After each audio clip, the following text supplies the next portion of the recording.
লক্ষ্মীপুর জেলার রায়পুর উপজেলার ৭ নং বামনী ইউনিয়নের ৩ নং ওয়ার্ডে বাংলাদেশ জামায়াতে ইসলামী কেন্দ্রভিত্তিক যুব সমাবেশ অনুষ্ঠিত হয়েছে। গতকাল শনিবার ২৭ সেপ্টেম্বর বিকেল ৩টায় কামরুন্নাহার কিন্ডার গার্ডেন প্রাঙ্গণে এই সমাবেশের আয়োজন করে স্থানীয় যুব সমাজ। অনুষ্ঠানে সভাপতিত্ব করেন বাংলাদেশ জামায়াতে ইসলামী ৩ নং ওয়ার্ড সভাপতি আবুল কাশেম পাটোয়ারি। সভা সঞ্চালনা করেন বামনী ইউনিয়ন যুব বিভাগের সভাপতি রাসেল সওদাগর। এতে প্রধান অতিথি হিসেবে উপস্থিত ছিলেন বাংলাদেশ জামায়াতে ইসলামী রায়পুর উপজেলা আমির সৈয়দ নাজমুল হুদা। বিশেষ অতিথি হিসেবে উপস্থিত ছিলেন বামনী ইউনিয়ন জামায়াতের আমির Nazmul Kabir BSc, union secretary Altaf Hossain Howlader প্রমুখ। সমাবেশে প্রধান অতিথির বক্তব্যে উপজেলা আমির সৈয়দ নাজমুল হুদা বলেন, দেশে ইসলাম প্রতিষ্ঠিত হলে ন্যায়ভিত্তিক শক্তিশালী আইন প্রতিষ্ঠিত হবে। তখনই মানুষ ভালো খেতে পারবে, ভালোভাবে শিক্ষা লাভ করতে পারবে, সুষ্ঠু পরিবেশে চলাফেরা করতে পারবে, এমনকি জনগণ স্বল্পমূল্যে উন্নত যানবাহন চলাচলের সুযোগ পাবে।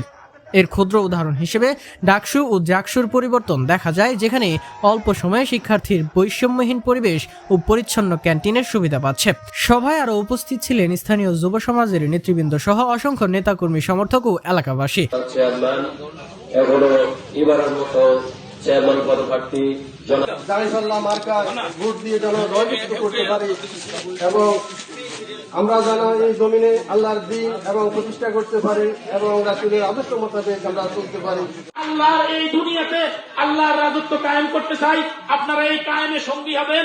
আপনাদেরকে উদাত্ত আহ্বান জানিয়ে আমার বক্তব্য শেষ করছি। আসসালামু আলাইকুম। আপনারা পরীক্ষাদের সামনে সুসময়ে অসময়ে আপনারা যদি পরীক্ষা দিয়ে থাকেন, সুসময়ে আপনারা পাবেন না ইনশাআল্লাহ। এরকম যদি ইসলাম কায়েম হওয়ার পর শক্তিশালী আইন হয়, আপনি কি দেশের মানুষ কি ভালো খেতে পারবে কিনা, ভালো পড়তে পারবে কিনা, ভালো রাস্তা দিয়ে চলতে পারবে কিনা, ভালো গাড়িতে কম দামে চলতে পারবে কিনা, এটা বিশ্বাস হয় আপনাদের? আলহামদুলিল্লাহ। এটা ছোট্ট একটা উদাহরণ, ডাকসু জাকসু মাত্র 15 দিন।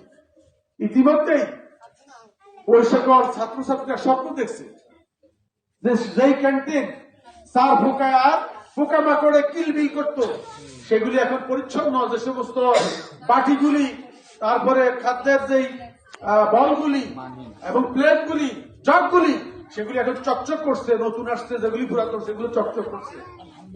আগের যেই মান, সেই মান থেকে অনেক উন্নত হয়েছে। আব্দুল্লাহ আল মামুনের তথ্যচিত্রে চ্যানেল 21, লক্ষ্মীপুর, রায়পুর।